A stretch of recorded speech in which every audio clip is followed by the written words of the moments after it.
So, it's 2025, and artificial intelligence isn't just some buzzword anymore, right? It's everywhere. Today, we're going to dig into the biggest breakthroughs that are already changing our world, from the apps on your phone to the cutting edge of science. Let's get into it. Okay, so we're all bombarded with AI news 24/7. But if you cut through all that hype, what has really changed? That's the big question we're tackling here. The real-world impact that's redefining how we live and work, starting today. All right, so we're going to break this down into 4 big chunks. First up, how AI is popping up in our jobs and even our hobbies. Then, we'll zoom out and see how it's tackling some huge global problems. After that, we'll take a peek under the hood at the wild tech that's making it all happen. And finally, we'll talk about the super important rules we're building to keep it all on track. So, let's kick things off with the changes you can actually see and feel, the ones happening in our offices and creative spaces every single day. You know, this is what I'd call the quiet revolution. It's not flashy, there's no robot walking around, but AI assistants have basically become our new digital coworkers. They're now baked right into the software we use all day, every day, just taking care of the boring, tedious stuff for us. And the results? I mean, they're pretty staggering. Just look at this. People are getting back 30% of their time on emails and a massive 40% on putting together reports. That's not some far-off promise. That is a huge productivity boost that's happening in offices as we speak. But it's not just about spreadsheets and emails. This is where things get really fascinating. AI is jumping headfirst into the creative world. You've got tools like Suno that can whip up an entire song, lyrics, music, the whole deal. In Hollywood, studios are using AI to map out scenes, saving weeks of work.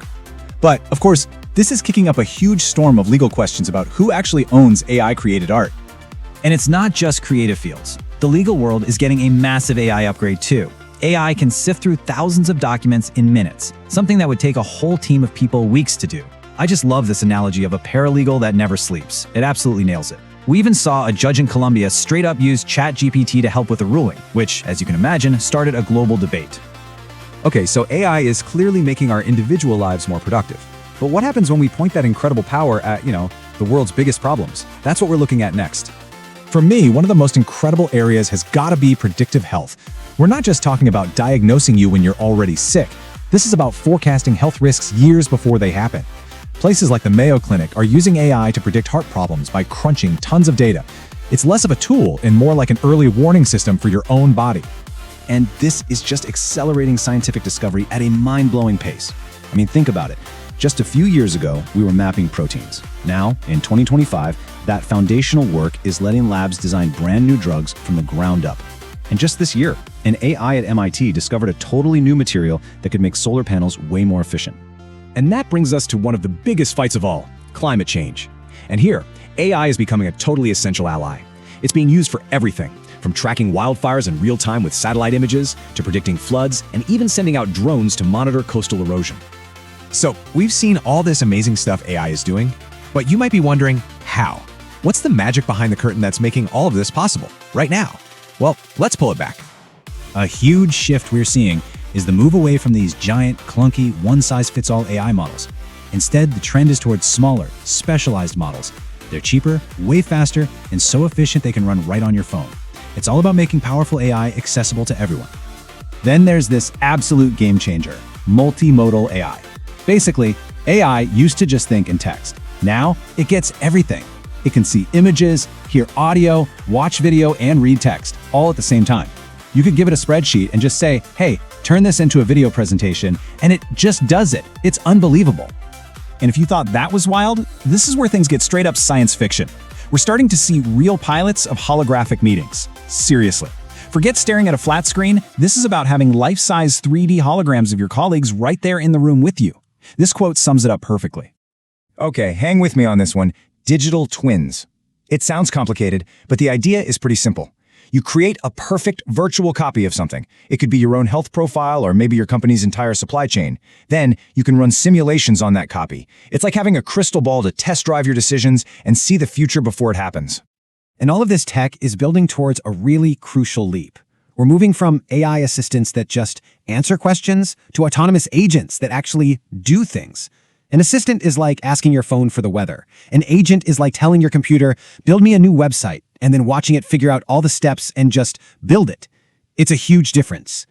And of course, none of this amazing software would even be possible without the raw horsepower behind it, the hardware. We're talking about incredible computational muscle. That's why you see this massive race between companies like NVIDIA, Google, and Amazon to build the fastest, most efficient chips. This hardware, it's the literal foundation of the entire AI revolution. Okay, so we've talked about all this incredible power. This brings us to the final, and honestly, maybe the most important question of all. With all this new capability, how do we make sure it's used for good? It all comes down to the rules of the road: governance. And it turns out 2025 is a massive year for exactly that. I mean, this is a landmark moment. In May, the EU's AI Act went into effect. That's the world's first big, comprehensive rulebook for AI. And right on its heels, you've got the US, the UK, and Canada all rushing to put their own frameworks in place, focusing on safety and transparency. But governance isn't just about writing laws. It's also about playing defense. Cybersecurity teams are on the front lines of a whole new kind of battle. They're fighting things like hyper-realistic deepfake scams and these really sneaky attacks where bad actors poison an AI's training data from the inside. And that really brings us to the crucial point here.